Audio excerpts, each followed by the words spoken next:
Assalamualaikum warahmatullahi wabarakatuh.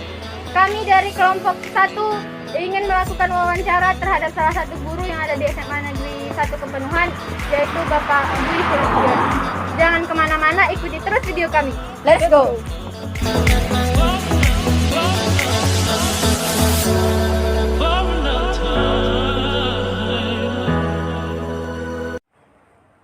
Baiklah, saya akan menanyakan kepada Bapak seputaran tentang pelanggaran HAM.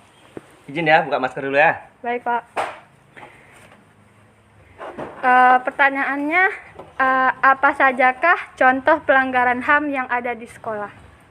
Contoh pelanggaran HAM yang ada di sekolah itu salah satunya adalah bully ya, atau bahasa kerennya itu bullying ya. Di mana senior dengan junior atau kakak kelasnya itu biasanya sering menganiaya adik kelasnya, terutama adik kelas yang baru masuk. Itu satu contohnya. Yang kedua adalah ada kadang si oknum guru itu kadang membeda-bedakan antara anak yang satu dengan anak yang lain ya, karena ini masih family, ini saudara ya. Kemudian kita kembali lagi ke konsep awal HAM itu. HAM itu kan adalah hak dasar yang dimiliki oleh manusia, ya, hak dasarnya. Jadi ketika hak dasar seseorang itu diabaikan atau diabaikan oleh orang lain, itu sudah masuk dalam tahap yang namanya melanggar hak asasi manusia. Satu. Yang kedua adalah ada wacana ini di sosial media sekarang nih, penghapusan seragam sekolah. Itu kalau menurut saya, seragam sekolah itu adalah sebagai identitas sebagai seorang siswa. Artinya ketika nanti seragam sekolah itu ditiadakan, akan ada pembeda antara si kaya, si miskin, ya. Kemudian merek baju, merek sepatu, yang akhirnya kalau di tingkat SD mungkin nggak begitu nampak, tetapi kalau di tingkat SMA itu akan nampak sekali mana orang yang mampu, mana orang yang tidak mampu. Akhirnya anak yang tidak mampu membeli baju, dia tidak mau sekolah. Ketika dia tidak mau sekolah, sudah terenggut hak asasinya, hak untuk mendapatkan pendidikan. Sesuai dengan kalau di undang-undang kita itu ada di dalam pasal 28, dalam pasal 28 Undang-Undang Dasar 45 itu sudah dijelaskan, mulai dari A sampai H itu sudah dijelaskan tentang apa-apa saja yang menjadi bentuk pelanggaran hak asasi manusia. Mungkin itu jawabannya.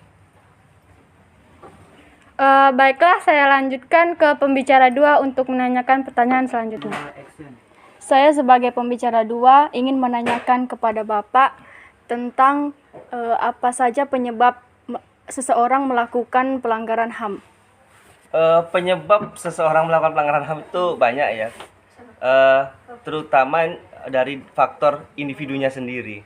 Ketika dia merasa pengen memiliki kekuasaan yang tinggi, dia akan menghalalkan segala cara untuk meraihnya. Sama dengan politik, kalau kita kembali tarik ke politik itu adalah suatu usaha untuk mencapai kekuasaan dengan berbagai macam cara. Begitu juga ketika seseorang itu akan melakukan pelanggaran HAM, ya, itu biasanya dari faktor dia yang menginginkan kekuasaan. Ketika dia menginginkan kekuasaan, dia menghalalkan berbagai macam cara untuk mencapainya. Itu salah satunya. Kita ambil contoh di sekolah, ya. Ketika dia merasa senior, dia akan menghalalkan bagaimanapun caranya supaya dia diakui menjadi senior, ya. Senioritas itu kan adanya pengakuan, diakui sama orang. Bagaimana caranya? Dengan berbagai macam cara, baik tindakan yang menunjukkan bahwa dirinya itu hebat dengan berbagai macam kegiatan yang positif maupun kegiatan yang negatif. Kegiatan yang negatif inilah yang memungkinkan seseorang itu berbuat jahat, ya, atau berbuat kepada orang lain sehingga hilang hak orang lain terhadapnya. Misal, kita ambil contoh di sekolah kedinasan. Di sekolah kedinasan, ketika seorang itu taruna itu baru masuk, itu biasanya diazab dulu. Ospek kah? namanya ospek ya dulu, orientasi pengenalan kampus kalau atau masa orientasi siswa kalau di SMA ya. Mereka akan menunjukkan jati diri dia ya dengan cara-cara yang enggak masuk akal. Contoh kalau di sekolah kita aja, sekolah kita ini biasa dulu kalau seandainya ada MOS itu suruh siswanya itu bawa kalung yang pakai buah-buahan kayak pete gitu. Itu kalau sekarang nggak diperbolehkan lagi. Kemudian memakai tas pakai dari goni, bawa telur, nanti telurnya dimakan ganti-gantian sama kawannya, minum air aqua dibagi-bagi sama kawan, itu sebenarnya nggak boleh, dan itu sudah melanggar hak asasi manusia, hak dasarnya sudah dilanggar. Makanya sekarang di sekolah ditiadakan masa orientasi itu, MOS itu ditiadakan, ospek di kampus pun sekarang sudah ditiadakan lagi. Ya, ospek di kampus itu sudah ditiadakan lagi, dan sekarang diganti dengan kalau sekarang apa namanya kemarin? MPLS. Ya, masa pengenalan lingkungan sekolah. Ya. Itulah mengapa kalau ditanya tadi pertanyaannya ada mengapa orang melakukan pelanggaran hak asasi manusia, tentu jawabannya adalah ketika seorang ingin memiliki kekuasaan, ya dia akan menghalalkan berbagai macam cara, termasuk melanggar hak asasi manusia atau mengabaikan hak-hak dasar yang dimiliki oleh seseorang. Mungkin itu jawaban dari saya. Baiklah, pertanyaan selanjutnya akan dilanjutkan oleh pembicara ketiga. Saya sebagai pembicara 3 akan menanyakan pertanyaan selanjutnya kepada Bapak. Jadi upaya apa yang bisa Bapak lakukan untuk mengatasi pelanggaran HAM tersebut? Kalau ditanya ke saya, ya, upaya apa saja yang bisa dilakukan gitu untuk mencegah pelanggaran hak asasi manusia di sekolah ya. Tentu juga kita bicara dalam konteks sekolah. Di sekolah salah satunya adalah memberikan pendidikan agama dan pendidikan kewarganegaraan yang baik kepada siswa. Ya. Dengan tidak membeda-bedakan salah satu suku, agama, bangsa ya dan ras ya tentunya, dan tidak membeda-bedakan dari mana asalnya. Di mana dapatnya? Tentu di pelajaran kewarganegaraan atau kalau sekarang PPKN dan pelajaran-pelajaran lain yang tujuan utama dari pendidikan itu bukan hanya nilai ya, bukan hanya nilai-nilai 60, 70, tetapi lebih pada pendidikan karakter siswanya. Nah, jadi ketika nanti karakter siswanya itu sudah bagus, ya, otomatis mereka akan peduli dengan hak-hak orang lain. Ya, kalau dulu ketika saya sekolah dulu itu namanya toleransi.